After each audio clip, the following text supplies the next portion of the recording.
పిల్లలకి స్కూల్స్ అయితే స్టార్ట్ అయిపోయాయి కదా, ఇంకా మా బాబు కూడా స్కూల్కి అయితే వెళ్తున్నాడు.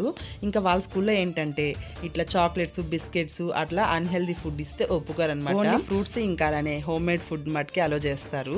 సో ఇంకా మా బాబు స్నాక్స్ బాక్స్ కోసం ఇక్కడ నేనైతే పల్లి చిక్కీ అయితే చేస్తున్నాను. ఈ పల్లి చిక్కీ నేను ఎలా చేస్తానో చూపిస్తాను, చూసేయండి.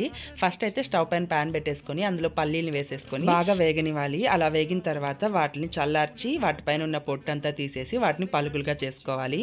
ఇప్పుడు స్టవ్ పైన అదే ప్యాన్ పెట్టేసుకొని మనం ఏ గిన్నెతో అయితే పల్లీలు తీసుకున్నామో అదే గిన్నెతో ఇక్కడ బెల్లాన్ని కూడా తీసేసుకొని కొంచెం వాటర్ వేసేసుకొని అలా కలుపుతూ ఉండాలండి. మధ్య మధ్యలో మనకి పాకం వచ్చిందా లేదా అని చెక్ చేసుకోవాలి. పాకం ఎలా చెక్ చేసుకోవాలంటే ఒక గిన్నెలోకి వాటర్ తీసేసుకొని అందులో ఈ పాకాన్ని కొంచెం వేసి చూడాలన్నమాట. మనకి ముద్దకి వస్తే పాకం రెడీ అయిపోయినట్టు. ఇంకా అలా పాకం వచ్చిన తర్వాత అందులో కొంచెం నెయ్యి వేసేసుకొని ఇంకా అలానే పల్లీలు కూడా వేసేసుకొని ఒకసారి బాగా కలిపేసుకొని స్టవ్ ఆఫ్ చేసేసి ఇప్పుడు ఒక గిన్నెకి నెయ్యి అప్లై చేసేసుకొని అందులో ఈ మిశ్రమాన్ని వేసేసి కాస్త చల్లారిన తర్వాత చాక్తో అట్లా పలుకులుగా కట్ చేసేసుకుంటే మనకి ఎంతో టేస్టీగా ఉండే పల్లి చిక్కీ అయితే రెడీ అయిపోతుంది. అలా చూసి వెళ్ళిపోకంటే చిన్న లైక్ చేయొచ్చు కదా.